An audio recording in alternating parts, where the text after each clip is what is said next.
আমি সকাল থেকে খালি বসে আছি। আমি আরো কিছুক্ষণ অপেক্ষা করব। আমি চাই কোনো যাত্রী আসুক। গতকালের মতো আজও যদি খালি বাড়ি যাই, তাহলে স্ত্রী আর রাজুকে কি বলবো? ঈশ্বর, দয়া করে কিছু একটা করো। এখন প্রায় সন্ধে হয়ে গেছে, কিন্তু এখনো পর্যন্ত একজন যাত্রী আসেনি। যদি এভাবেই চলতে থাকে তাহলে আমি কিভাবে আমার পরিবারের দেখাশোনা করতে পারবো? এখন আমার বাড়ি যাওয়া উচিত। আমি জানি না যে আমার স্ত্রীকে আমি কি বলবো। আমি যখন বাড়ি যাব তখন তাকে কি বলবো যে আমার নৌকায় একজন যাত্রীও আসেনি? তারপর এই কথা বলে রামু তার বাড়ির দিকে রওনা দেয়। রামু তার স্ত্রী মায়ার সাথে রঘুনাথপুর গ্রামে একটি ছোট্ট বাড়িতে থাকতো এবং রামুর একটি ছেলেও ছিল, যার নাম ছিল রাজু।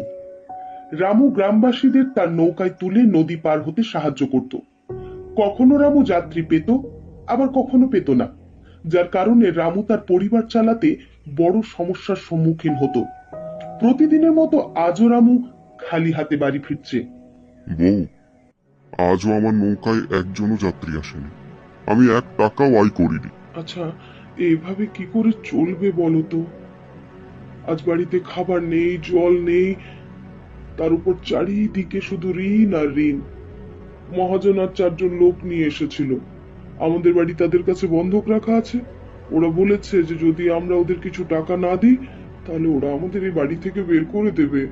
মহাজন এই কথাটা বলেছে, কিন্তু আমরা কি করতে পারি বলো? তাহলে কি আমাদের এক্ষুনি এই বাড়ি ছেড়ে চলে যেতে হবে? আমি কিছুই জানি না বউ, কেউ কিছু জানে না। জানি না আমাদের ভাগ্যে কি লেখা আছে। বাবা, তোমার কি মনে আছে তুমি আমাকে বলেছিলে যে এবার তুমি আমাকে স্কুলে ভর্তি করিয়ে দেবে? গ্রামে সব বাচ্চারা স্কুলে যেতে শুরু করলো। বাবা, যখন আমার এখানে খাবার কিছু নেই, তখন আমি তোমাকে স্কুলে ভর্তি করব কিভাবে? রাজু, তোমার বাবা ঠিকই বলেছে, আমাদের কাছে এখন টাকা নেই।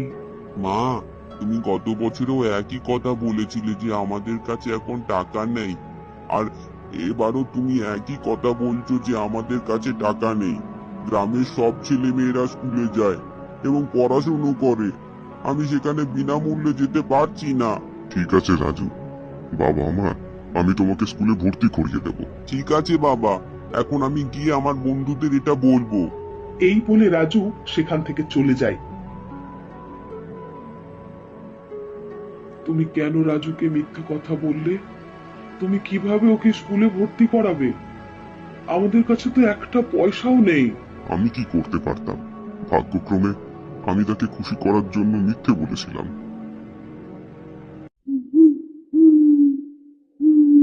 চলো, আজ রাতটা এই বিছানায় ঘুমিয়ে কাটাই। আমি জানি না আগামী দিনে এই বিছানাটা পাবো কিনা। বুঝলে বউ, আমি কেমন মাতাল যে আমার ছেলেকে ঠিক মতো মানুষ করতে পারছি না। গ্রামের সব ছেলে মেয়ে স্কুলে যায়, লেখাপড়া করে, শুধু আমাদের ছেলে স্কুলে যায় না। তুমি একদম ঠিক বলেছ। আমার মাঝে মাঝে মনে হয় যদি আমাদের অনেক টাকা থাকতো, তাহলে আমরা আমাদের মতো গরিবদের দান করে দিতাম। আমি প্রতিদিনই এরকমই ভাবি। হে ঈশ্বর, আমরা আজ পর্যন্ত কারো কোনো ক্ষতি করিনি, তাহলে আমাদের সাথে কেন এমন হচ্ছে? বউ, আমার মনে হচ্ছে বিধাতা আমাদের পরীক্ষা নিচ্ছেন। এবং তোমার কি মনে আছে, একবার আমাদের বাড়িতে একজন বৃদ্ধ এসেছিলেন? হ্যাঁ, আমার মনে আছে। আর আমরা আমাদের ভাগের খাবার সেই বৃদ্ধকে দিয়েছিলাম এবং সারা দিন ক্ষুধার্ত ছিলাম। হ্যাঁ বউ, এবং যাওয়ার সময় সেই বৃদ্ধ লোকটি বলেছিল যে তোমরা দুজনেই খুব ভালো মানুষ, একদিন ঈশ্বর অবশ্যই তোমাদের আশীর্বাদ করবেন। বৃদ্ধ লোকটি তাই বলেছে? এখন আমাদের দুজনেরই ঘুমোতে যাওয়া উচিত। রাত অনেক হয়েছে।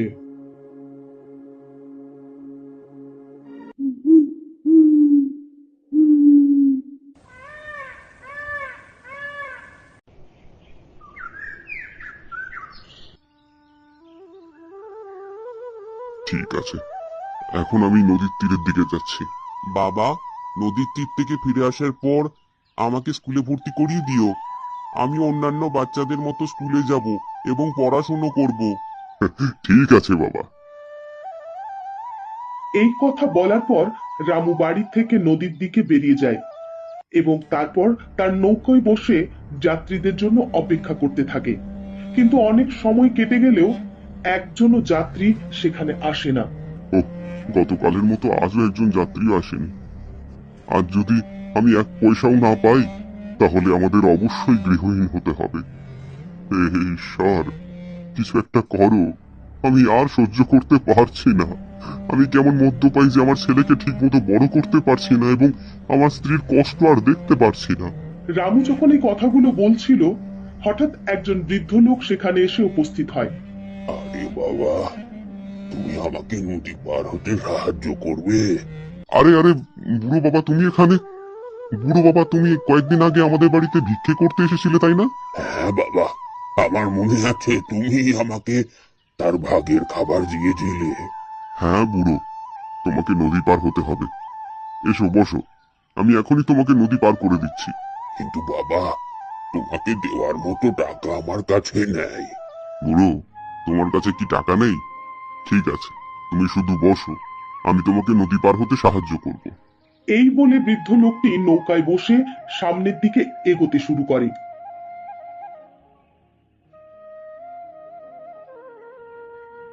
আমাকে এই তীরে নামিয়ে দাও বাবা। তারপর বৃদ্ধ লোকটি নৌকা থেকে নেমে আসে।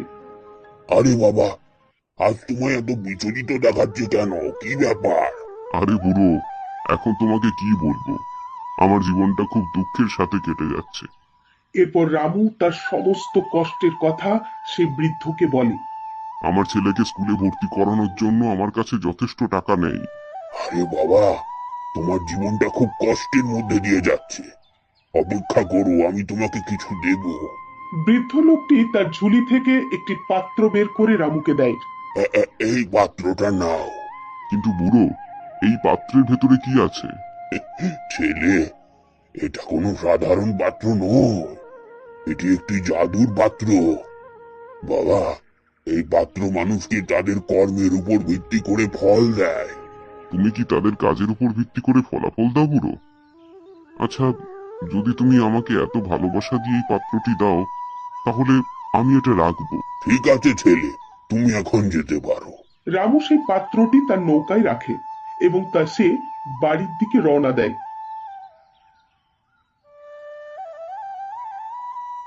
এবং বাড়িতে পৌঁছে, বউ, ও বউ। আজ তুমি এসেছো? কিছু টাকা পেয়েছো নাকি? না বউ, আজও একজন যাত্রীও নৌকায় ওঠেনি। হ্যাঁ, কিন্তু সেই বৃদ্ধ লোকটি এসেছিলেন যাকে আমরা আমাদের ভাগের খাবার দিয়েছিলাম। তাকেও নদী পার হতে হয়েছিল, কিন্তু তার কাছে টাকা ছিল না, তাই আমি তাকে নদী পার হতে সাহায্য করেছিলাম। তাহলে এর মানে হলো আমাদের ভাগ্যে গৃহহীন থাকা লেখা আছে। বাবা, তুমি বলেছিলে যে আজই আমাকে স্কুলে ভর্তি করাবে। বাবা, আমি দুঃখিত, আমি তোমাকে স্কুলে ভর্তি করতে পারছি না। আমাদের কাছে এক পয়সাও নেই বাবা। কিন্তু এই পাত্রটা তোমাকে কে দিয়েছে? আমি ভাগ্যবান যে এই পাত্রটি আমাকে একই বৃদ্ধ লোকটি দিয়েছে। যাই হোক, এই পাত্রে কি আছে? কে জানে এই পাত্রে কি আছে। বুঝলে বউ, তুমি এটা খুলে দেখো। মায়া যখনই সেই পাত্রটি খুলে ভেতরে তাকায়, তখনই সে দেখতে পায় সে পাত্রে প্রচুর সোনার মুদ্রা। ওহো, এতে অনেক সোনার মুদ্রা আছে। সোনার টুকরো? আর রামু যখন সেই পাত্রের দিকে তাকায়, ও হ্যাঁ মায়া, এই পাত্রে সত্যি সোনার মুদ্রা আছে, যার মানে বৃদ্ধ লোকটি ঠিকই বলেছিল। ওই বৃদ্ধ লোকটা কি বলল? বউ, এই বৃদ্ধ লোকটি তাই বলেছে। রামু মায়াকে সবকিছু খুলে বলে। কিন্তু বুড়ো, এই পাত্রের ভেতরে কি আছে? ছেলে, এটা কোনো সাধারণ পাত্র নয়, এটি একটি জাদুর পাত্র। বাবা, এই পাত্র মানুষকে তাদের কর্মের উপর ভিত্তি করে ফল দেয়।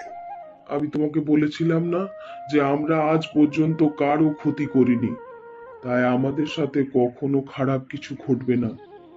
আজ আমরা আমাদের সৎকর্মের ফল পেয়েছি। বাবা, তুমি কি আমাকে এখনই স্কুলে ভর্তি করিয়ে দেবে? হ্যাঁ হ্যাঁ, কেন নয় ছেলে, অবশ্যই। আরে, এত সোনার মুদ্রা নিয়ে আমরা কি করব? আমরা এই স্বর্ণ মুদ্রার ব্যবহার করে সেই সব বাবা মায়েদের সন্তানদের স্কুলে ভর্তি করাবো যারা আমাদের মতো তাদের সন্তানদের শিক্ষিত করতে অক্ষম। হ্যাঁ মায়া, এটা খুব ভালো পরামর্শ, আমরা ঠিক তাই করব। এইভাবে রামু এবং মায়ার দুঃখের দিনগুলি কেটে যায় এবং তাদের প্রতিশ্রুতি অনুসারে রামু এবং মায়া সেই সোনার মুদ্রার সাহায্যে দরিদ্র শিশুদের স্কুলে ভর্তি করায়।